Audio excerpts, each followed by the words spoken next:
বলা কিন্তু এটা আমার দ্বারা সম্ভব না। আমি 10-15 জন তবু অনেকজনের সঙ্গে কথা বলেছি। এত জনের সঙ্গে কথা বলে আমি এখন গিয়ে 6:30টার সময় আবার আরেকটা মিটিং আছে। তো স্বাভাবিক মানে তারপর ফাইল আছে, প্রচুর ফাইল আছে, করতে হবে আমাদের সেগুলো। সিগনেচার না করলে আপনাদের কাছে কোনো কিছু আসবে না। তো আমি ঘুরলে কিছুটা বুঝতে পারি যে স্থিতিটা কি চলছে। যদি আমি 30 জনের সঙ্গে কথা বলি তো হাওয়াটা কি সেটাই বুঝতে পারি। তার জন্য আমি ওয়ান টু ওয়ান কথা বলতে চাই।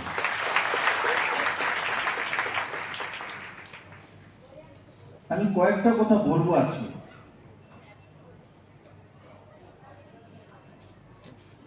জীবনে একটা জিনিস খেয়াল রাখা,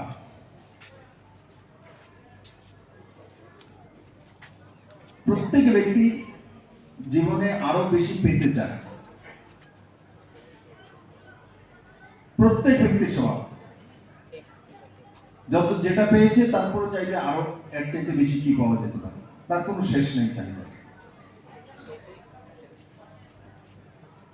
আমি অনেককে জিজ্ঞাসা করেছি, কেউ হয়তো বা প্রধানমন্ত্রী আবাস যোজনার ঘর পেয়েছে, কেউ হয়তো বা ফর্ম ফিল আপ করেছে, কেউ হয়তো বা ঘরও পেয়েছে, আয়ুষ্মান যোজনার কার্ডও পেয়েছে, জলের কানেকশনও পেয়েছে, বিদ্যুতের কানেকশনও পেয়েছে, ভাতাও পেয়েছে, এফসিআই এর মাধ্যমে ধান বিক্রি করতে পারে, তারপরে আরো অনেক সুবিধা এক পরিবারে পেয়েছে।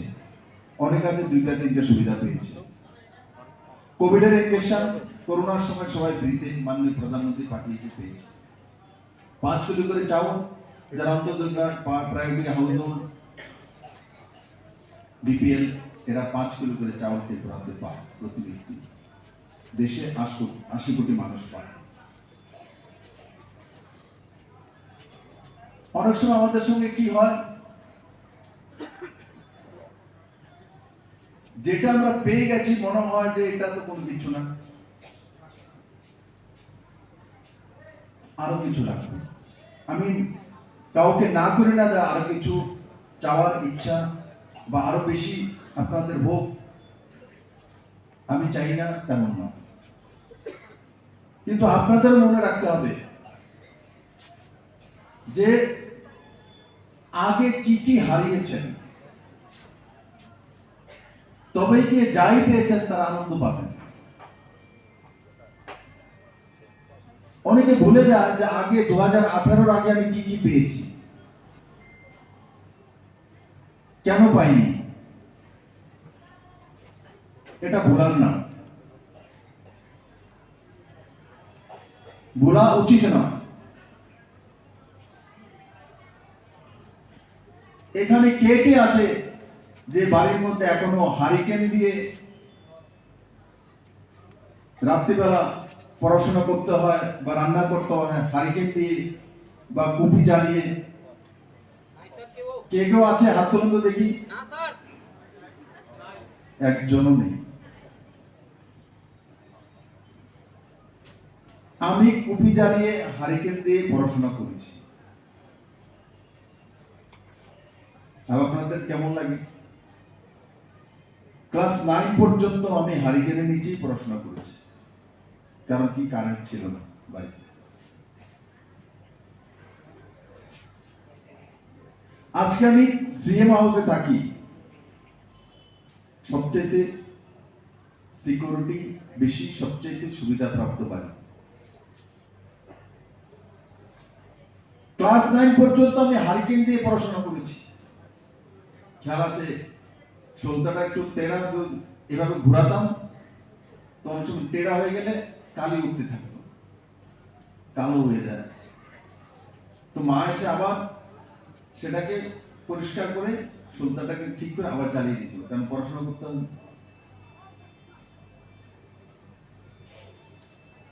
আর আজকে আমি যে বাড়িতে থাকি,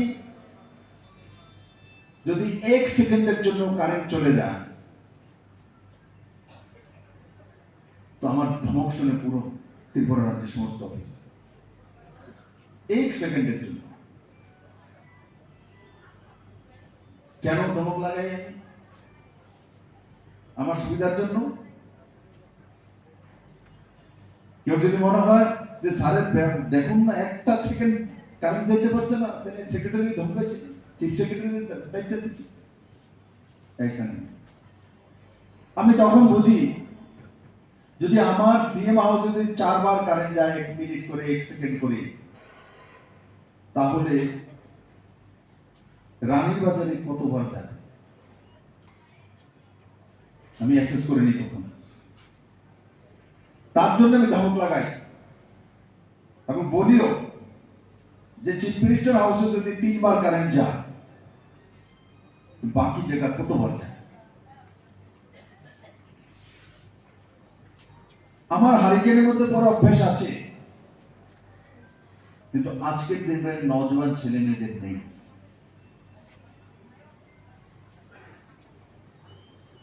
আমি তার কারণে দুঃখী হই না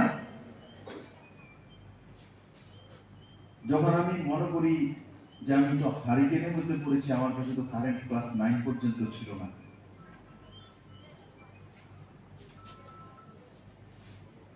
তখন রাগ হয় না, তখন মনে হয় যে অনেক বেশি পেয়ে গেছে। যার ঘরে ক্লাস 9 পর্যন্ত আলো জ্বলতো না, ইলেকট্রিক লাইট,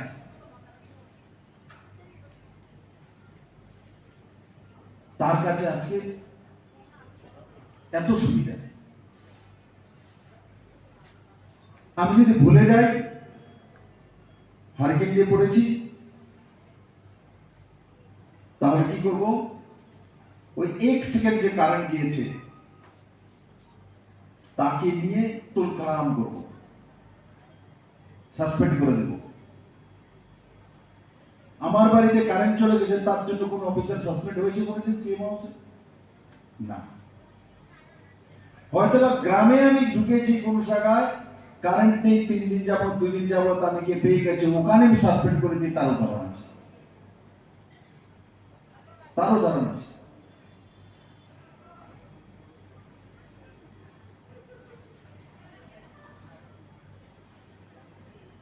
বন্ধুরা, আজকাল আমি দেখি যে পাওয়া ধোয়ার রাজনীতি, যেটা একসময় পুরনো সরকার শুরু করেছিল,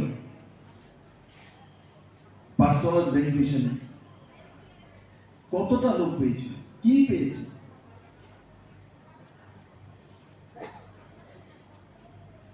কত পেয়েছে? প্রত্যেকেই চাইবে নিজের ঘরে একটা সরকারি চাকরি হোক, কিন্তু এখানে এক চক্রবর্তী মহিলা, আমি কথা বলেছি, 45 বছর ছেলে মারা গেছে হার্ট অ্যাটাক হয়ে। 2টা নাতি আছে ওনার, ছোট, একটা 10 বছরের আর একটা আরো ছোট। বৌমা আছে, উনি ভাতা পান 1000 টাকা, আর তার পরিবারটাকে চালাতে হয়। 80 বছরের মহিলা বলছেন যে আমি একটু শাড়ি কাপড় ধুতি টুতি এনে এগুলি বাড়ি বাড়ি বিক্রি করে তার থেকে যৎসামান্য যা আমার রোজগার হয়, সেগুলো যে আমি আমার নাতিকে পড়াশোনা করার খরচার ব্যবস্থা করি। 80 বছরের মহিলা।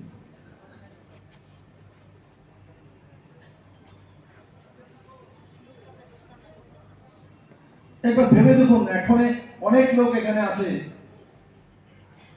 20 বছরের, 25 বছরের, 30 বছরের। আমার কাছে বলতেই পারে, আমাকে বলবে না তো কাকে বলবে, গার্জিয়ানকে বলবে, কিন্তু তাদেরকে বলবো আর শিখে নেওয়া ওই চক্রবর্তী মহিলার কাছ থেকে। 80 বছর বয়সেও নিজে রোজগার করে কিছু, কাপড় বিক্রি করে, ধুতি বিক্রি করে। আমি মধ্যে দিকে বলেছি একবার ওনার বাড়িতে কালকে যাওয়ার জন্য, অসুস্থ হলে কালকে বলছে আমি তো ডাক্তারের থেকে অ্যাপয়েন্টমেন্ট নিয়েছি, তার জন্য কালকে যাব। মন্ত্রীজি বলছে অ্যাপয়েন্টমেন্ট আমি করে দেবো, আমি আসবো। এগুলো থেকে আমাদের শিক্ষা নেওয়া উচিত। আমরা 40 বছরের কোন ব্যক্তি, আমরা কাকুতি নিগত করি, আমার অধিকার চাইব, কিন্তু সঙ্গে সঙ্গে নিজের হাত পা আছে কোনো না কোনো প্রয়াস করা, কোনো না কোনো রাস্তা বের করা। বাইরে বোনের সঙ্গে আমার দেখা হয়েছে, সাম দাস আমাকে বলছে স্যার কলেজ টিলাতে আমি তখন থেকে আছি, তাই বললাম কলেস্ট্রিয়াতে তুমি কিভাবে গেলে দেখতে খাও।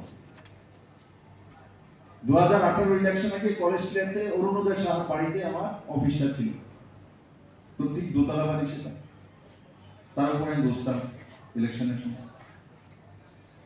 ওই কলেস্ট্রিয়ার রোডটা ও ঝাড়ু করে, তার বদলে সে 5,000 টাকা পায় মাসিক। তা আমাকে বলছে স্যার আমার মেয়েটাকে আমি গ্রাজুয়েশন করিয়েছি, আমার মেয়েটার জন্য একটা রোজগারের ব্যবস্থা করুন না স্যার।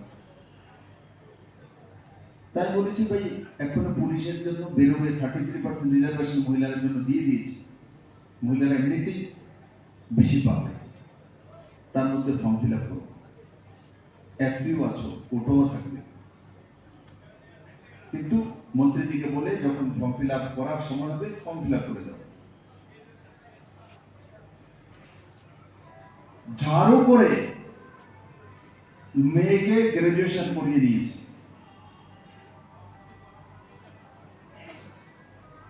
আর আমাকে বলছে স্যার আমি অনেক দিন থেকে আপনার খুঁজতে আছি, আপনার একদিন ধরুন স্যার, আপনার আমি খুঁজতে আছি শুধু, আজকে পেয়ে গেছি স্যার। 2018 থেকে আজকে কত 22, 4 বছর 4.5 বছর পর সে আমার সঙ্গে দেখা হয়েছে। কিন্তু সেই গরিব মহিলা, তার স্বামী নেই, কেউ নেই, একাই। চিন্তা করুন কত কষ্ট করেছে, কত সংগ্রাম করেছে, কত মেহনত করেছে, কিন্তু মেয়েকে গ্রাজুয়েশন করিয়ে দিয়েছে। 4.5 বছর পর্যন্ত ধৈর্য রেখেছে, তাও বিপ্লব দেবের সঙ্গে আজকে কথা বলে গিয়েছে। পেশেন্ট দেখুন 4.5 বছর যাবত সে চেষ্টা করছে একবার স্যারের সঙ্গে কথা বলবো, একবার স্যারের সঙ্গে কথা বলবো। যখন ইচ্ছা শক্তি থাকে, ইচ্ছা শক্তি থাকে, পেশেন্ট থাকে, জীবনে সবকিছু হয়।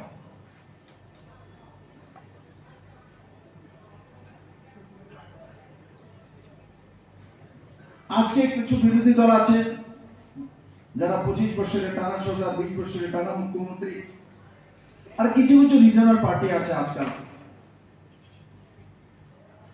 চন্দ্র দিয়া লেগো, বৃহস্পতি দিয়া লেগো, নেপচুন প্লুটো দিয়া লেগো, হিমালয় পর্বত আইনা লেগো, এইসব কথা কয়ে কয়েছে মানুষের বিভ্রান্তি তৈরি করে।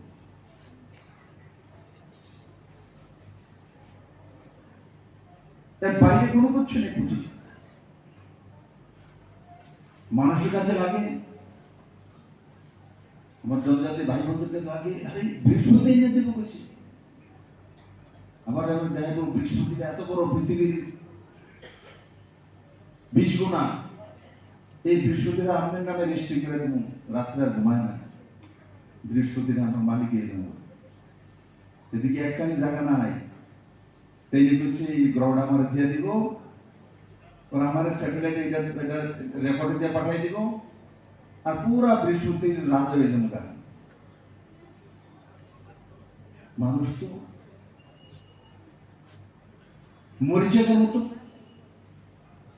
তার পেছনে পেছনে যাচ্ছে।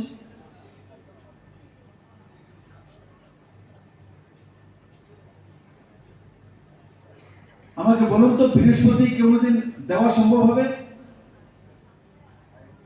মঙ্গল গ্রহতে কারোর জমি দিতে পারবো?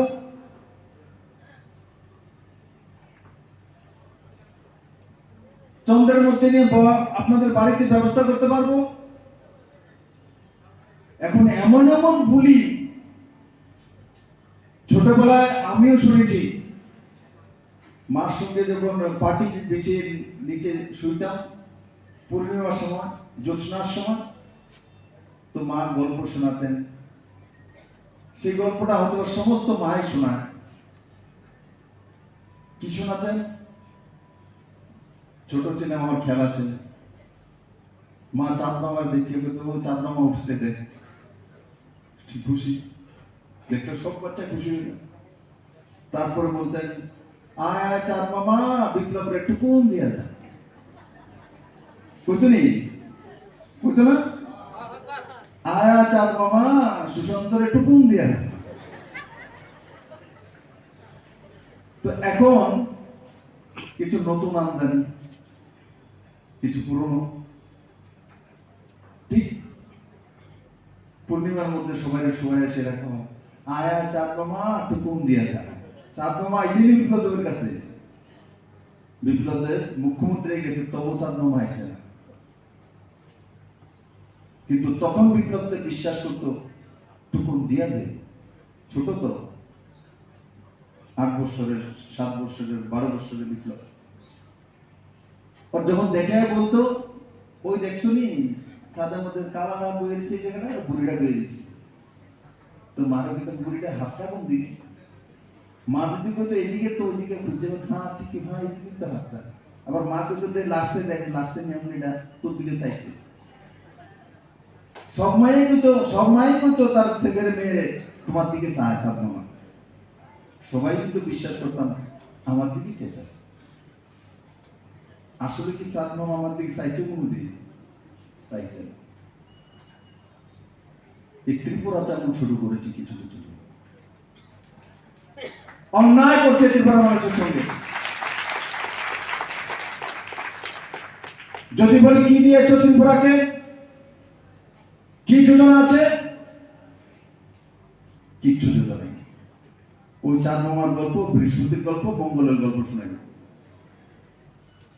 ভাবের ত্রিপুরাটা তো পুরা বিশ্ববিদ্যালয় হইলে তো বাপরে বাপ, পৃথিবী বলে 26 মামা মাথা খারাপ হয়ে গেছে মানুষ। আজকে যাই হয়েছে বেনিফিশিয়ারিরা এখানে এসছেন,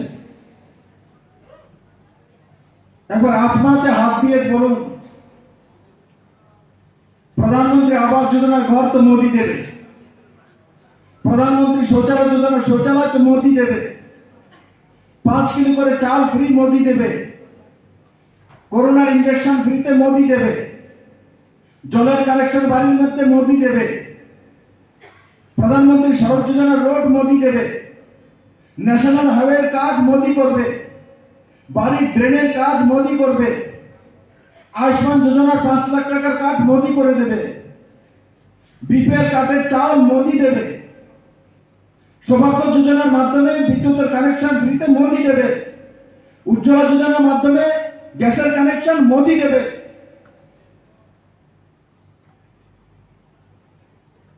সিবিএসসির মাধ্যমে 100 বিদ্যাজ্যোতি স্কুল সরকারি স্কুলে মোদি দেবে, 33% মহিলাদের জন্য রিজার্ভেশন সরকারি চাকরিতে মোদি দেবে, আগরতলা নতুন এয়ারপোর্ট মোদি করে দিয়েছে,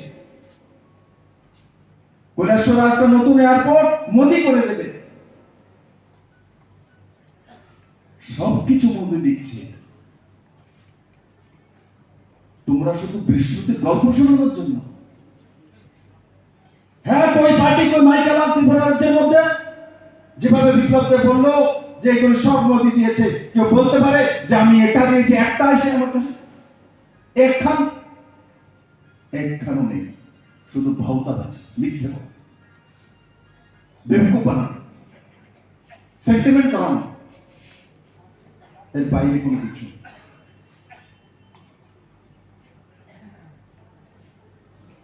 মোদি আমাদের সবার জীবন দান করেছে, মা বাবা জন্ম দিয়েছে। করোনার সময় লকডাউনে ভয়ে বেরোতাম না আমরা, আজকে আমাদের কাছে মাস্ক নেই, স্যানিটাইজার নেই।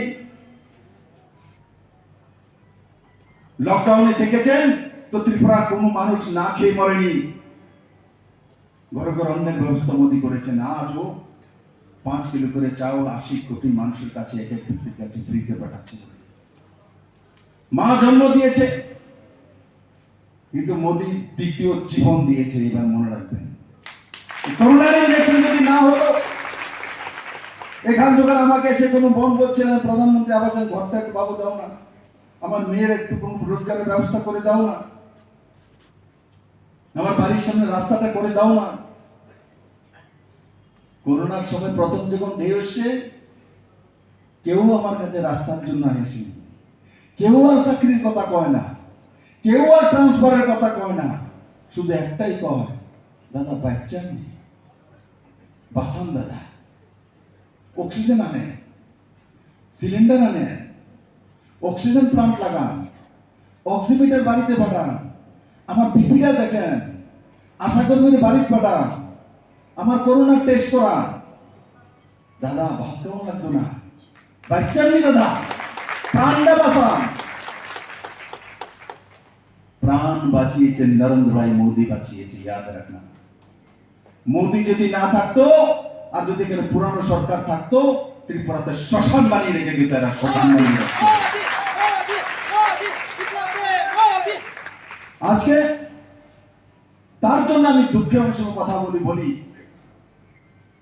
আমি খুব কম বিরোধী পার্টির উপর আক্রমণ করি না, কিন্তু যখন আমার ত্রিপুরার মানুষগুলিকে বেকুব বানানোর চেষ্টা করে তখন আমার কষ্ট হয়। আমি বারবার তাদেরকে মকা দিই, সুধরে যাও, নাহলে বিপদে বলবে। যেদিন বলবে ওই দিন জায়গা খুঁজে পাবে না, যেদিন বলবে জায়গা খুঁজে পাবে না। আর ত্রিপুরা আমার ছোট্ট রাজ্য,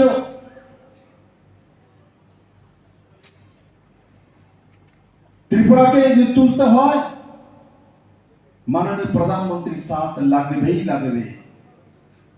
আজকে যতগুলি যোজনা বলেছি সবগুলি মোদি দিয়েছে। মোদি ছাড়া কোন যোজনাটা আছে বলুন তো দেখি। আমি ত্রিপুরার যে প্রথম কিছু যোজনা স্টেট গভর্নমেন্ট থেকে শুরু করেছি, যেগুলো পুরনো গভর্নমেন্ট কখনই করেনি। স্বনির্ভর পরিবার যোজনা শুরু করেছি, মুখ্যমন্ত্রী স্বনির্ভর পরিবার যোজনা। মুখ্যমন্ত্রী মডেল ভিলেজ যোজনা, মুখ্যমন্ত্রী অ্যাসপিরেশনাল ব্লক, মুখ্যমন্ত্রী গ্রাম সড়ক যোজনা, মুখ্যমন্ত্রী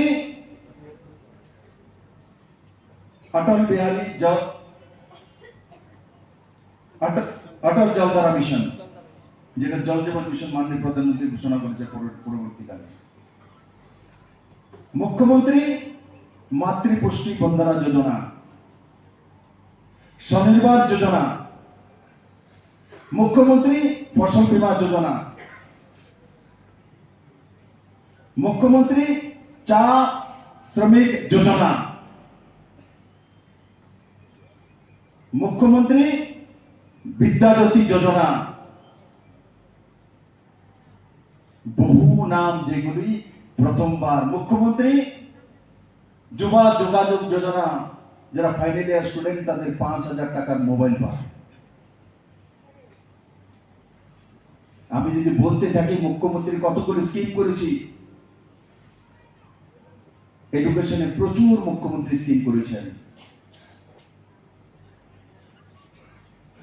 এই কোভিডের সময় 1,000 টাকা করে প্যাকেটের মধ্যে মশলা, চাল, ডাল, আলু পেঁয়াজ যদি খারাপ হয়ে যাবে তো 105 টাকা তার অ্যাকাউন্টে। সরষের তেল, কোন জায়গা পাউডার দুধ, এই সবগুলো দিয়ে প্যাকেট করে ত্রিপুরাতে প্রথম 15 দিনের মধ্যে প্রত্যেকটি ত্রিপুরাবাসীর পরিবারের কাছে পাঠিয়েছি। 1,000 টাকার প্যাকেট কে পেয়েছে তৎকালীন সময়ে? হাত তুলুন তো দেখি। দেখুন এই ফলকরের মধ্যে ম্যাক্সিমাম লোক পেয়েছে। পুরনো সরকার থাকতে 15 দিনে। আরে নিজের বাড়ির রেশনটা বাড়িতে যদি একটা ছেলের বিবাহ হয় তার প্রস্তুতি করতে আমরা 3 মাস সময় লাগে। আর 37 লক্ষ ত্রিপুরাবাসী 9.5 লাখ পরিবারের কাছে 15 ডেজের মধ্যে করোনার মধ্যেও ত্রিপুরা সরকারের যে সরকারি তন্ত্র ব্যবস্থার মাধ্যমে আমরা সেগুলো বাড়িতে প্যাকেট পাঠিয়ে দিয়েছি। আর প্রত্যেক অ্যাকাউন্টে 1,000 টাকা করে পাঠিয়েছি। তার মধ্যে কেউ কমিশন নেই। তেল পাঠিয়েছে, সরষের তেল। কোন তেল ছিল? কোন কোম্পানি? ইঞ্জিন মার্কা তেল ছিল। জীবনে কোন মা হয়তো ইঞ্জিন মার্কা তেলের বোতল দেখেনি, তার বাড়িতে ইঞ্জিন মার্কা তেলের বোতল পৌঁছে গিয়েছিল করোনার সময়। তাই বন্ধুরা, আমি বলি না আপনাদের সবকিছু হয়ে গেছে, কিন্তু মোদী বলেছে 2022-এর মধ্যে সবার পাকা বাড়ি হবে। আমিও সেই সাথে কাজ করছি। পুরনো সরকার থাকাকালীন পুরনো সরকার থাকাকালীন 40 বছরে 42 বছরে 70-72 হাজার প্রধানমন্ত্রী আবাস যোজনা ঘর এনেছিল ত্রিপুরার জন্য। আমি কোভিডের 2 বছর চলে যাওয়ার পরও এই কম সময়ের মধ্যে 2,28,000 ঘর সংসার করে নিয়েছে। 2,28,000 ঘর। প্রত্যেকের বাড়িতে ফ্রিতে জল দিব। জলই জীবন, জলই অমৃত। মৃত্যুর সময় জল লাগে, জন্ম হওয়ার সময় জল লাগে। আজকে যখন আমি যাই তখন দেখি বাড়ি বাড়ি জলের কানেকশন পৌঁছে যাচ্ছে, টেপ পৌঁছে যাচ্ছে। আমার সময় আমি গ্রামে ছিলাম, আমার সময় আমার বোনেরা, আমার মারা রাস্তার কাঁধে সাপ্লাই মেশিন সকালবেলা বিকেলবেলা স্টার্ট হতো, ওর এমন সিমেন্টের একটা ডাব্বার মতো বসানো, আর টেপটা দিয়ে জল পড়তে থাকবো, বন্ধ করে নিও নাই। আর সেখান থেকে রাস্তা থেকে মায়ের এখন জল নিয়ে আসতো। আর আজকে তার বাড়ির মধ্যে জলের কানেকশন পৌঁছে যাচ্ছে। 52% দিয়ে দিয়েছি, তারপরও কিছু ষড়যন্ত্র করে রাস্তার মধ্যে বসিয়ে দেয়। জল আইতেছে না, জল পাইতেছে না, রাস্তা ব্লকে। লজ্জা হয় না? 2.4% মাত্র পয়সা দিয়ে জল দেওয়া সক্ষম হয়েছিল পুরনো সরকার। এই সরকার এই পর্যন্ত 52% বাড়িতে জলের কানেকশন ঢুকিয়ে দিয়েছে ফ্রিতে। তারপর রোড ব্লক করা, কারা ব্লক করা, সমস্ত ত্রিকুটি গোষ্ঠী কুণ্ডলে নিয়ে আমি বসে আছি, সমস্ত গুলো ষড়যন্ত্র করে বসানো হয় বদনাম করার জন্য, মানুষকে পরেশান করার জন্য। আপনারা ভাবুন না, কোথায় 2.4% জলের কানেকশন আর কোথায় 52% জলের কানেকশন বাড়ির মধ্যে। আমি বলি না যে সমস্ত ইলেকট্রিক কানেকশন ঠিক হয়ে গেছে, জলের কানেকশন ঠিক, রোড ঠিক হয়ে গেছে, কিন্তু যা হয়েছে তার 40 বছরও হয়নি ত্রিপুরাতে। আজকে ত্রিপুরা যা হয়েছে, তাই বন্ধুরা আমি প্রথমে একটা কথা বলেছিলাম, আশা রাখা ভালো, নিরাশ না হওয়া। চাহিদা থাকা ভালো, ডিমান্ড থাকতে হয়, ডিমান্ড থাকতে হবে।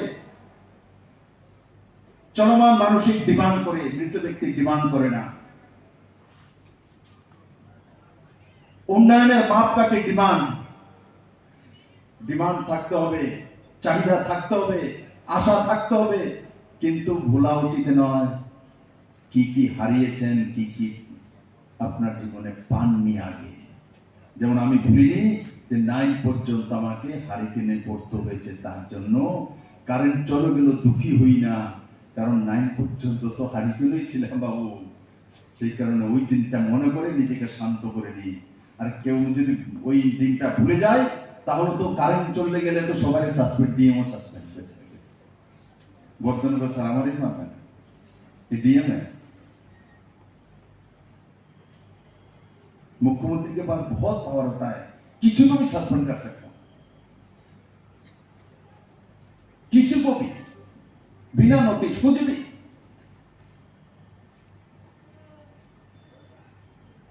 কিন্তু এগুলো আমি কেন করি না? কারণ আমি গ্রাম থেকে উঠে এসে গরিব পরিবার থেকে দেখেছি, আমি জীবনে কি কি খইয়েছি আমি জানি। তার সঙ্গে মিলিয়ে নিই, আজকে তো অনেক কিছু বেশি আছে আমার কাছে। এখানে যারাই আছেন, যেটা পাওয়ার তার জন্য চিন্তা করুন, চান, আশা রাখুন, কিন্তু যা যা পাননি আপনার জীবনে ছুটে গেছে সেটার কথা একবার ইয়াদ করুন, দেখবেন যে আপনি দুনিয়ার সবচেয়ে সুখী ব্যক্তি হয়ে যাবেন। আর মহাত্মা গান্ধীজির একটা কথা,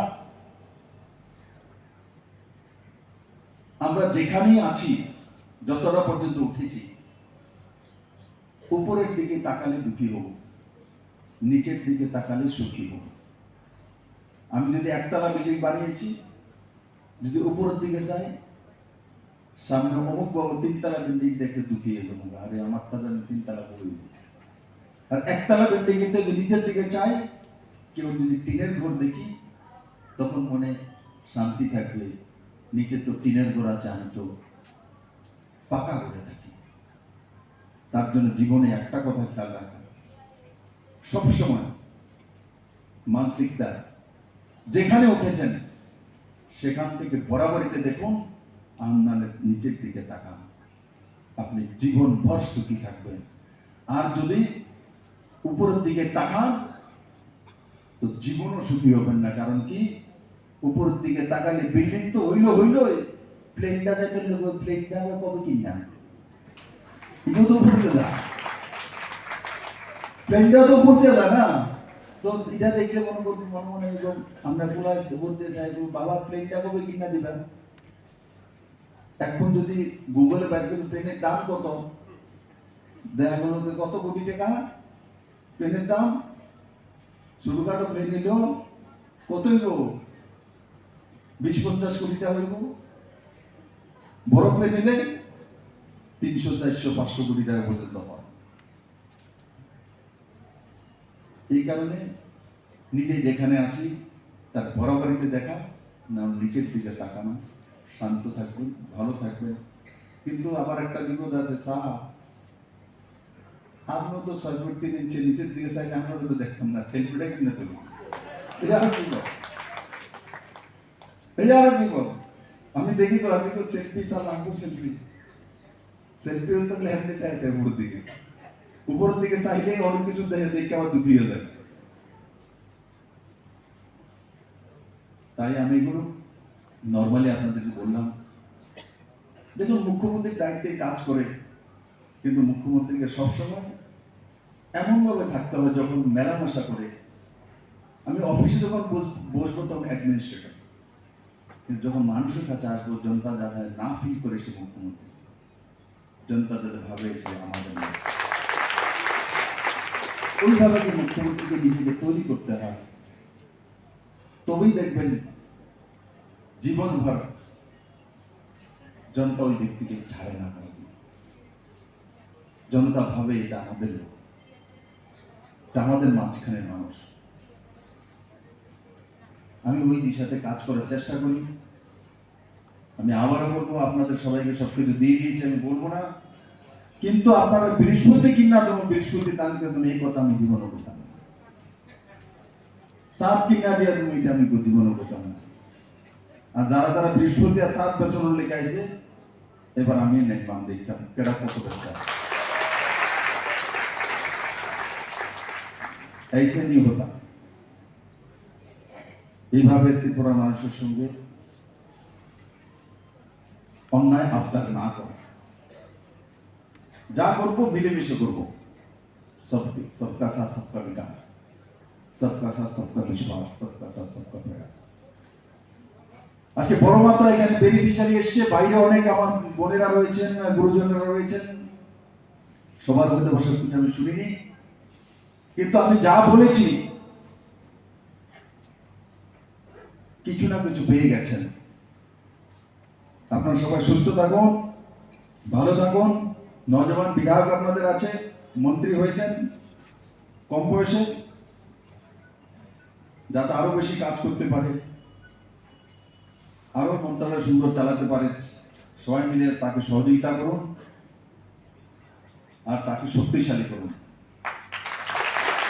সবাইকে অনেক অনেক ধন্যবাদ। জয় হিন্দ।